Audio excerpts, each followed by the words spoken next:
It goes without saying that the environment that people work in has changed a lot over the last 6 months, with millions of people being forced out of busy offices and back into their home. This created an issue for many, as homes are usually designed with comfort and leisure in mind, while offices are designed with productivity as their main purpose. Fortunately for me, I already worked from home 1 day a week, so when that 1 day turned into full-time, I had a productive setup that suited my minimalist preferences. Before I go into detail on my setup, I'd like to mention that I'll be including links to all the products I discuss in the video in the description, so if you want to see pricing or even purchase something yourself, then you know where to go. So I live in a shared flat in London, so space is always going to be an issue when working from home. My setup is in my room, and I'm lucky to have 2 large windows bringing in lots of natural light throughout the day. If I had one complaint about this positioning, it would be that I'd much rather be facing the windows instead of having them behind me, but in terms of maximising space, this position makes the most sense. Speaking of space, I have quite a small desk. It's from IKEA and was bought on a tight budget while at university. In terms of size, this desk is perfect for me as it fits one monitor, laptop, keyboard and mouse with no problem, but doesn't take up a huge amount of space in my room.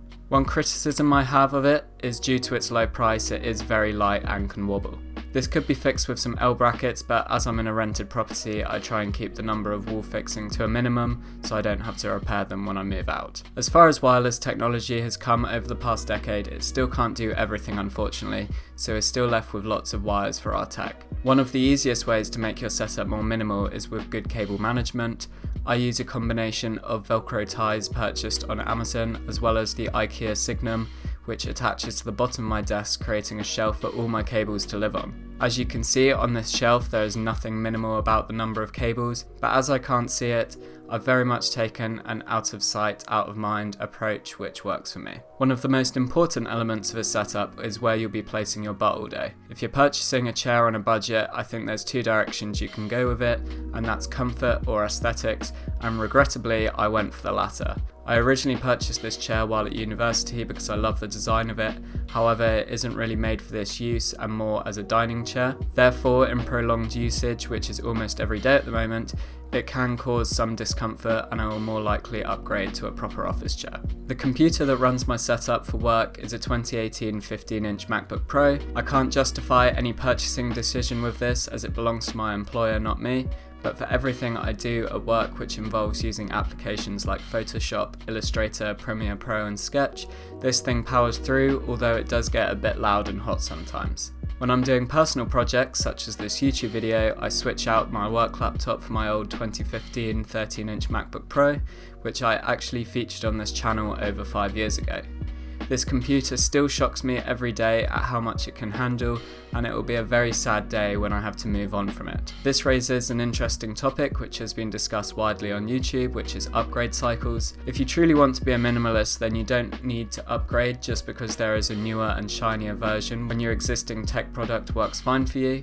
This is a new approach for me, but I have to say my 5-year-old laptop and 2.5-year-old Pixel 2 XL are doing just fine for my needs at this point in time. To ensure fast internet speeds in my room, I use a TP-Link powerline adapter and range extender. This both boosts the Wi-Fi signal to my room as well as gives me Ethernet connection to use on my laptop for a faster and more reliable connection. The monitor I use I've also owned since 2015. It's called the Dell U2515H. It's a 1440p monitor with pretty good colour accuracy. Like my laptop and phone, this satisfies my current needs just fine, but if one day I decided to start making videos in 4K, this and the laptop would more than likely need upgrading. But for now, it's great for work and the swivel stand makes it very convenient for watching shows from bed.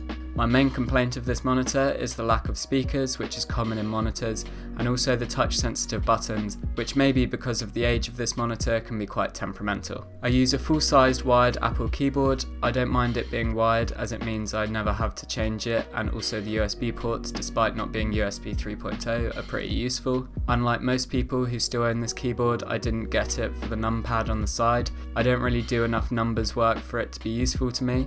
The main reason I purchased it was because at the start of the lockdown, I really started to feel how terrible the 15-inch MacBook Pro keyboard is, and this was about half the price of the smaller Apple wireless keyboard on eBay. I also use the Apple Magic Mouse, which I'm pretty indifferent about. I enjoy the gestures and smooth scrolling, especially in Photoshop and Premiere Pro. However, it is not very ergonomic and features the undisputed worst charging method ever.